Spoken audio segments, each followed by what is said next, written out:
Sure, I'd be glad to. First of all, let me thank Steve and his staff for being wonderful partners to the National Council and for your commitment to the Excellence Act. I also want to thank Kana and SAMHSA, who've been really champions all along, and how grateful we are and how grateful I think the people that are waiting to be served will be. So thank you. And of course to our board, which told us do whatever you have to do to make things better. And they meant it.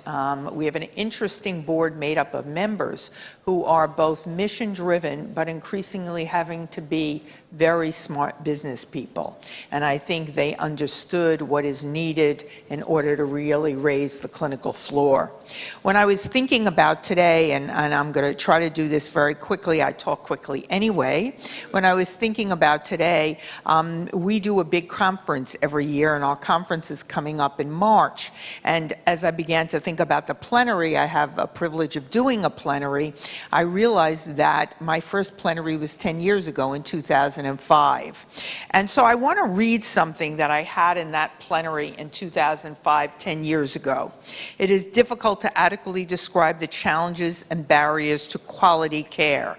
Challenges that include the enormous complexity of services for individuals with mental illnesses and substance use disorders and criminal justice involvement, the cross-system needs of children and families, particularly those in the juvenile justice system, and the emotionally charged issues of public safety and individual choice. Yet each day, treatment organizations find practical solutions to complex problems. Trying to develop a staff that is competent in the delivery of practices based on evidence, they face a growing crisis in the recruitment and retention of staff at the salary level supported by our reimbursement structures. Expertise does not always come cheap.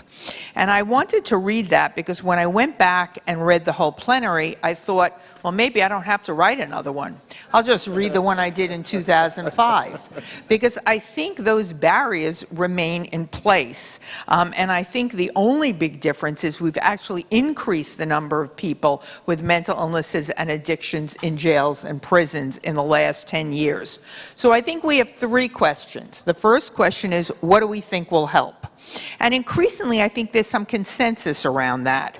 So we all think single points of accountability with responsibility for caring for vulnerable populations, including those who are justice involved, is necessary. Who's going to be responsible?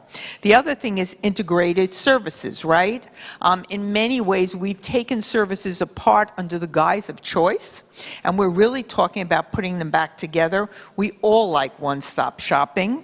I think the other thing is we know now addictions can be chronic disorders, and we need a full continuum of services for the treatment of addictions, which is really the issue in many ways that face people and face us who want to connect with people coming out of jails and prisons. The other thing is we need a skilled staff. And it was very interesting talking and hearing about prospective payment, because in many ways behavioral health has been on the forefront of using community health workers. We call them peers. What we've not been able to do because of the lack of prospective payment is to have skilled clinicians, doctors and nurses, which you also need if you're going to take care of someone's not only psychiatric condition, but their medical condition. And we also need funds for technology. Someone in the audience who's a vendor was talking about technology. There are many technologies out there. What we know is consumers use them when they have support from real coaches and mentors. So we really need both. The second is, so what's the problem? We have parity in the ACA. How come we're not able to do all these things?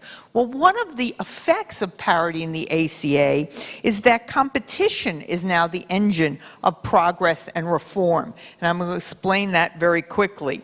Government downloads their risk to managed care companies. Managed care companies are downloading risk to providers. And that's not a bad thing, because risk changes behavior.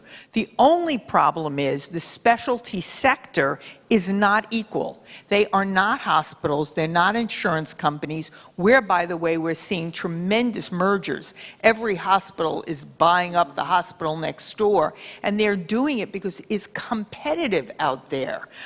The other thing we're seeing, because you need deep pockets to compete, is the entrance of private equity into treatment. I think 65% of all methadone clinics are owned by private equity now. So we're seeing a tremendous change. And in a world where healthcare is a commodity, specialty behavioral health suffers from reimbursement disconnected from cost, restricted access to capital, and continual cash flow problems. So what's the answer? The only answer really are CCBHCs. I don't see other help on the horizon. You know, we're having what I call trickle-down healthcare, which is the money that's left in big ACOs and big systems for direct services to people with serious mental illnesses and addictions will be less rather than more, and not because all the players are bad people, but because that's the way we're setting up these large systems. So I think what we have is an opportunity here.